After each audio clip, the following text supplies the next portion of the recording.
हिंजिली निर्वाचन मंडल खरीडा गाँव जो जघन्य कांड घटी काली जोटि की गोटे महिला प्रेग्नेंट अवस्था 4 मास गर्भवती से सांगे गोटे 3 वर्षर शिशु एवं ब्रॉड डे लाइट रे हत्या करा मु सांबादिक मान पचारूली कि सांबादिक माने कवरेज नौते से कवरेज नेला टाइम रे जो भाई जो प्रेमिका जो भाई अच्छा से थ्रेटन करथिले कि मु मारिदेबी आपको जीवन एवं पुलिस को भी नेहुरा होइथिले कि आपण आसंतु एडी प्रोटेक्शन दियंतु किंतु केही सुनि नथिले समान कथा एवं परवर्ती मुहूर्त रे जेमिति सामाजिक माने जाई छंती 10 मिनिट रे ताको हत्या करा दिछि मु कहिबा कथा एति कि जे ए जो हत्याटा हैला एटा जदि पुलिस प्रशासन चाहि थांता एटा हबा को देई नथो किंतु पुलिस प्रशासन लापरवाही जोगु आज से हत्याटा है आपण देखंतु गोटे हृदय विदारक घटना एटा गोटे छुआटे 3 वर्षर छुआ तार केही नांती सी एबे चाइल्ड केयर सेंटर रे अछि तार केयर के नबो तार मां छ ना बापा छ ना मामू छ ना भाई छ की नांती तो हमें सरकार को भी चाहूँ कि उचित कंपनसेशन दियंतु एवं गोटे थैताल करंतु गोटे रिहैबिलिटेट करंतु कहीं ना शिशुटार तो माँ चली जाइए शिशुटा बहुत छोट अच्छी एवं आज नवीन बाबू भी दुख प्रकाश कर विरोधी दल नेता श्री नवीन पट्टनायक दुख प्रकाश कर गोटे लेटर भी देते श्री मोहन चरण माझी को कि तुरंत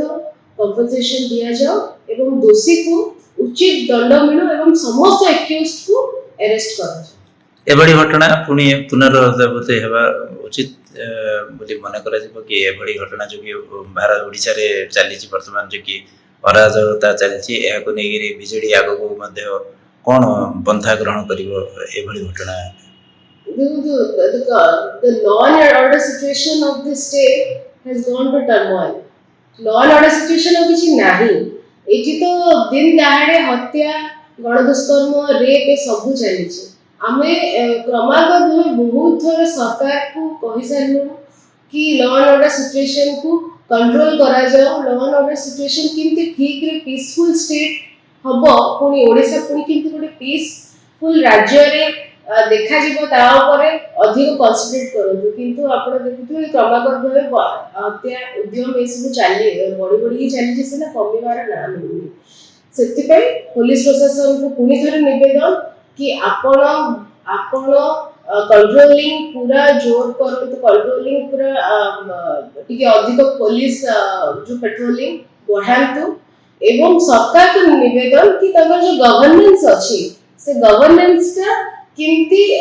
लोकों को उपकृत रे जीवो ताकू देखंतु काहे कि ना गवर्नेंस तो नाही एठी जदि गवर्नेंस थांता अप्रैल मास रे गंजाम जिले रे ही 11टा केस हे नथांता 11टा हत्या हे नथांता सेति पई आज मे 6 आज मे 6 तारीख को ए गोटे घटना हे साला आपण भाबतो को हिसाब रे क्राइम बड़ी जाउछ तो सेति पई सरकार को निवेदन आपको कंट्रोल करंतु काहे ना आईन शृंखला व्यवस्था विपर्यस्त हो सारानी एवं जदि आपको कंट्रोल न करंती निश्चित रूप से महिला तो सब छिड़ा जनता दल एवं आगु को भी निश्चित रूप से कड़ा निष्पत्ति नब जदि दरकार पड़े राजरास्ता भी आंदोलन कर जदि आपंक आम भिडी भल लगा तेब आम चैनल को लाइक शेयर और सब्सक्राइब करने को जमा भी भूलु नहीं।